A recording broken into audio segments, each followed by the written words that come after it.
Y ahora sí me pongo para justamente pensando también en la grabación, no solo en el directo. Lo que vamos a ver en esta tercera parte, de tres de las cuatro partes en que se ha compuesto esta jornada, es con Emilio Satorre, doctor en ciencias agronómicas, ingeniero agrónomo, docente de la FAUA, investigador, de esas personas con las que es un placer hablar de agronomía y hablar siempre de lo que viene hacia adelante, ¿no? En manejo. Así que yo ya me junté acá los apuntes, el cuadernito para tomar nota. Va a ser una charla muy buena y está bueno que nos hagas llegar tus preguntas porque cuando termine esto vamos a hacer otra pequeña ronda acá con Patricio y con Diego.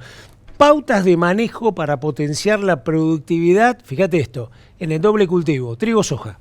Nos vemos, señor director. Muy bien.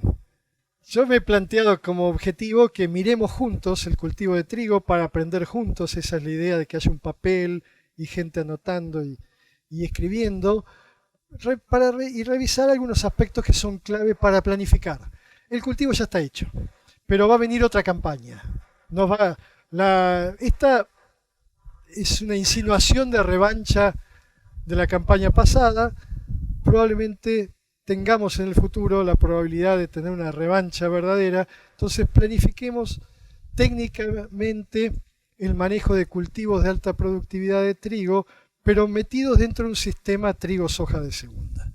¿Sí? No es solo el resultado de trigo el que queremos, sino el doble cultivo. La primera pauta es que una gran parte del resultado de nuestros cultivos va a depender de factores que podemos conocer pero no controlar y factores que no podemos controlar, perdón. ¿Sí? Hay factores del clima que no podemos controlar y hay factores del suelo que sí podemos conocer y eventualmente manejar o utilizar como fuente de información para tomar parte de nuestra planificación. Y hay una parte que no tiene que ver ni con lo que está en mi lote, ni con lo que le puede pasar, que tiene que ver con la historia de ese lote y cómo la historia de ese lote va a modificar o puede modificar el resultado de mi cultivo de trigo. Entonces, estos tres elementos en conjunto pueden llegar a explicar la diferencia del rendimiento de los cultivos en una campaña determinada un porcentaje del 40-60% de la variabilidad de los resultados. Y entre campañas, hasta el 70% de la variabilidad de los resultados. Es decir, mucho depende del clima, mucho depende de dónde elegimos hacer el trigo y mucho depende de lo que hicimos allí donde nosotros elegimos hacer el trigo. Y esa es tal vez en campañas restringidas, con presupuestos limitados, la decisión más importante que tengamos que tomar en el manejo del cultivo y del trigo soja de segunda, porque es donde va a estar la mayor parte del resultado y la estabilidad del resultado que nosotros estemos produciendo. Dos ejemplos. El primer ejemplo tiene que ver con la situación actual. Yo elijo un lote para hacer trigo y elijo un lote bueno, que tiene una rotación normal, un lote normal de mi cultivo. La condición inicial de ese lote va a depender, por supuesto, yo puedo sacar la muestra de suelo y hacer nitrógeno, fósforo, azufre, lo que se me dé la gana, pero hay una condición inicial que es muy importante, que es el contenido de humedad que tengo almacenado en el suelo. El cultivo de trigo es el cultivo cuyo resultado depende más del contenido inicial del suelo que otros cultivos. La variabilidad del resultado que podemos tener en una campaña también depende del contenido inicial que nosotros tenemos de agua en el suelo. Este es un ejemplo para esta zona, un gran área dentro de esta zona, en la que está simulado el comportamiento de cultivos de trigo, de un cultivo de trigo de ciclo intermedio largo, de alta productividad, en una serie climática de años, muy larga, 35 años.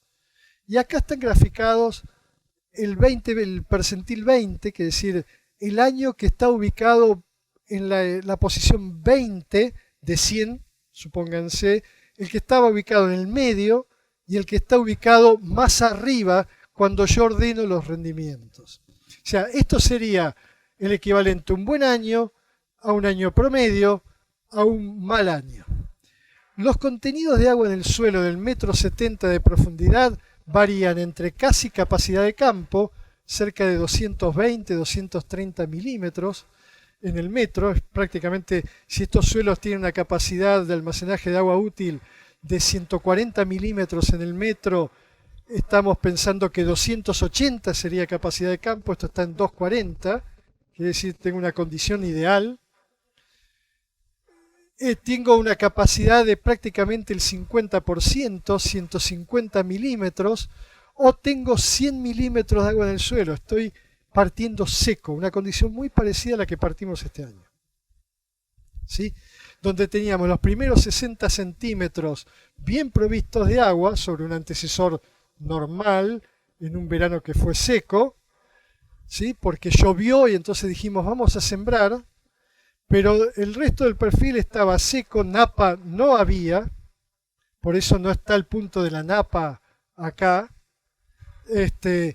y lo que muestra es cómo se comporta ese cultivo en un año malo, y acá un año malo es un año donde no llueve en la primavera temprana, es decir, que tengo un octubre seco, básicamente, un septiembre relativamente muy seco y un octubre muy por debajo de lo normal. Es el 20% de los peores años. Fíjense ustedes como cada milímetro de agua almacenada en el suelo me aportó al resultado final, que podía variar entre 1.500 kilos, ¿se acuerdan del año pasado? Y casi 3.500 kilos, un poquito menos, 3.400 kilos. Cada milímetro de agua almacenada me aportó 16 kilos de grano. Es decir, la lluvia tardía me permitió recuperar porque el cultivo pudo ir tomando agua del suelo y abasteciéndose para sostener sus estructuras durante el crecimiento inicial, ¿sí? En esta condición, la peor condición, el valor del agua almacenada en el suelo adquiere la mayor relevancia.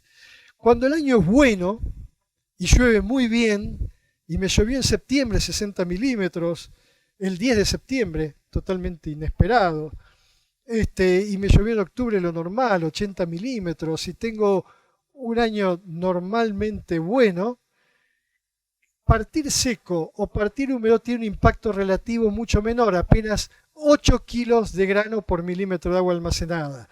Y yo podría lograr, aún habiendo partido en suelo seco, casi 4.000 kilos de rendimiento. Algo muy parecido a lo que en alguna medida va a estar pasando este año, ¿sí? Si sacamos el daño de helada, por ahí estamos, como en algunos lotes que se sembraron, no estábamos en esta condición. Generalmente ustedes, por lo menos creo que habrán sembrado los lotes que estaban en esta condición, estaremos entre 4.500, 5.000 kilos, 4.600, 4.700. Eso es lo que me estará dando el cultivo.